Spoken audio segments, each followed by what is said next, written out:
Let us proceed with what we have left over in our previous videos. So far, we have acquired MED equals to 16.5 kN meter.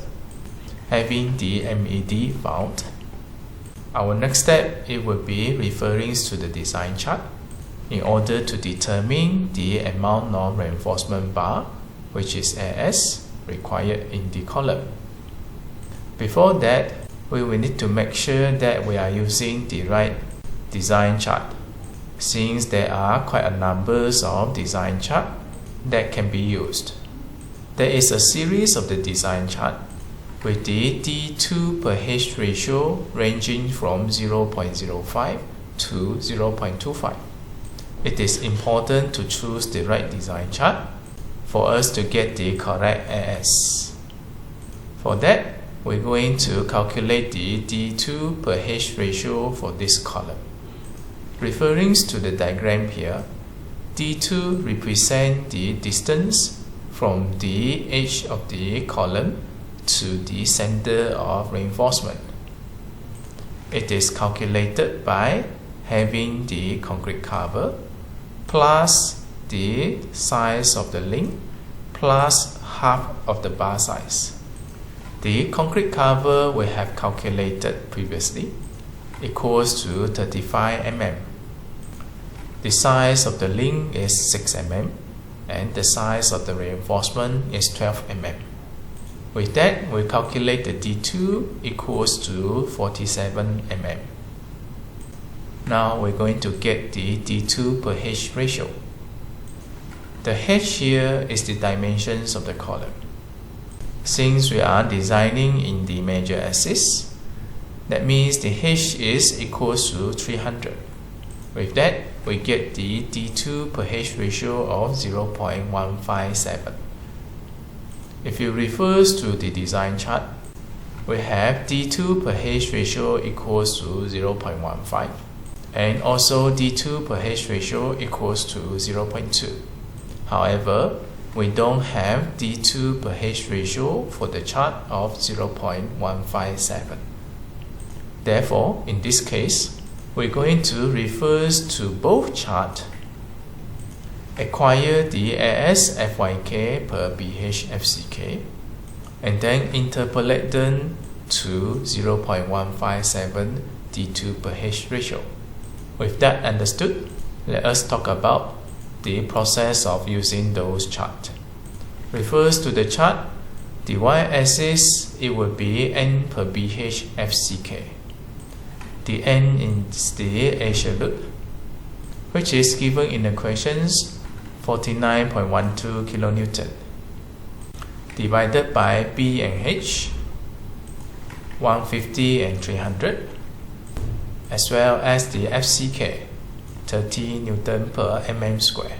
That gives you 0.036. As for the x-axis, you need M divided by BH square FCK. The M here, it will be the MED that we have calculated previously, which in this case, inclusive of the second order moment, the MED shall be equals to 16.5 kN meter divided by BH square FCK. BH represents the dimensions of the column. You have to be careful on this. Since we are designing in the major axis, that means this will be the B and this will be the H, and the H shall be squared. And then FCK is equals to 30. Substitute the value, you get the number 0.041. Now you will need to refer to the design chart. Let us first deal with D2 per H ratio equals to 0.15. We are looking at the y-axis 0.036 and the x-axis 0.041. 0.036 is somewhere here, and 0.041 is somewhere here. Get the intersections. Draw a perpendicular line It seems that it is about 0.075. Next, we refers to the D2 per H ratio of 0.2. You will do the same process, finding the intersection. Let's say now the intersections fall at 0.07. As you obtain from the chart 0.15, you get 0.075. As for the chart 0.20, you get 0.07. You will use this value interpolating to the desired 0.157. That gives you somewhere 0.074. In this equation here, the only unknown it will be the S. You use this 0.074, multiply the B 150, multiply the H 300, multiply the FCK 30, divided by FYK 500. That gives you AS required 200 mm square. Remember that we mentioned during our previous videos that the first round, when we do the estimations of the M2 here, we assume that the KR equals to 1.0. The reason of the assumptions is we do not know the amount of reinforcement bar required in the column. It is only when we go through the design chart process, now that we know that the AS it will be 200 mm square. Then we're going to substitute this 200 mm square into the equations for us to get the omega, and subsequently to get the nu, and eventually reaching to the KR, so that we can compute the actual M2. This is what we're going to do in the following steps. We need to confirm the M2 after we have decided the amount of reinforcement. The AS required calculated from the design chart is 200. Substitute into the equations to get the omega. FYD, it will be the design yield stress of the reinforcement, which we have calculated previously, equals to 435. AC refers to the cross-sectional area of the column, equals to 150 times 300. FCD refers to the design strength of the concrete, which is given by the equation here, 0.85 times FCK divided by partial factor of safety of the concrete, which is 1.5. Your FCD equals to 17. Substitute those values into the equations, you get this omega. Based on the omega obtained, you get the nu, 1.11. And then you need to calculate the n, as you need the n to calculate the KR, and represent the ratio of the absolutes against the cross-sectional areas as well as the design stress of the concrete. This implied the amount of capacity used to withstand the absolute. NED is given in the questions, 49.12 kN. AC, cross-sectional area of the column, 150 times 300. FCD, we calculated previously, 17. You will get this value. You need one more value to get the KR, which is N balance, and we assume it equals to 0.4. Substitute all those values into the equations, you get the KR, and this KR needs to be less or equals to 1.0. If you substitute all this value into the equations, in this case, you get your KR more than 1.0. Therefore, we will use the 1.0. Now that the calculated value is actually the same as the one that we assumed during our first estimations, it means that our first estimations can be considered valid. The other factors will remain the same from what we have initially estimated. Since now KR does not change, that means the M2 it will be the same as well. When the M2 is the same, no change to the MED, your MED is equals to 16.5 kN meter as per what we have estimated earlier on. That means the AS required will remain the same. Once we have confirmed the AS required, it is now for us to propose the amount of reinforcement. We provide 4H12 in this case. That gives you 452 mm², which is larger than the AS required. That means the proposed amount of reinforcement bar is adequate. There are other requirements.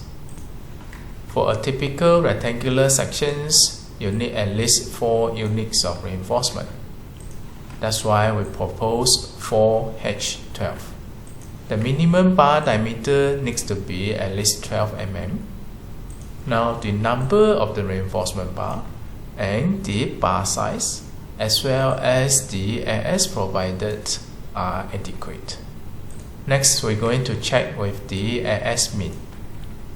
This is the formula to check the AS mean, governed by two factors here.